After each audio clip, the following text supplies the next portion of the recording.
বন্ধুরা, আমার নাম রিয়া। ওরা আমাকে দাফন দিতে চায় আর আমি উঠে গেছি। আরে বাপরে, আমি এখানে কিভাবে এলাম? তুমি জীবিত কিভাবে হলে? তার মানে আমি মরে গিয়েছিলাম? কিন্তু এটা কিভাবে হতে পারে? তখনই আমার মাথায় শয়তানি আইডিয়া আসে এবং ভূত হয়ে ওদের ভয় দেখাই। যখন ওরা অনেক ভয় পায় তখন আমি সেখান থেকে পালাই। আরে, ও কোথায় গেল? আমাদের সবাইকে পাগল বানিয়ে ওকে জলদি ধরো। পালাতে পালাতে আমি এক জায়গায় চলে আসি। আরে, আমি কোথায় লুকাবো? আমাকে তো জলদি লুকাতে হবে। তখনই আমি এক জায়গায় লুকিয়ে যাই। বুড়ি, দেখে দাঁড়াতে পারিস না? বেচারি আন্টি ব্যথা পেল। খোঁজো শিপা। হে আল্লাহ, আমাকে বাঁচাও।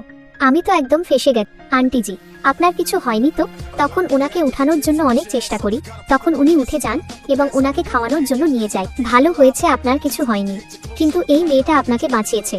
মা, আমি তোমাকে কিছু দিতে চাই না আন্টি, আমার কিছু লাগবে না, আমি যা। কিন্তু তখন উনি আমাকে জোর করে আমার ফিঙ্গারপ্রিন্ট নিয়ে নেন। আজ থেকে তুমি আমার ছেলের বউ হয়ে গেছো। এটা কি করলো? আমি তো একদম ফেসে গেলাম।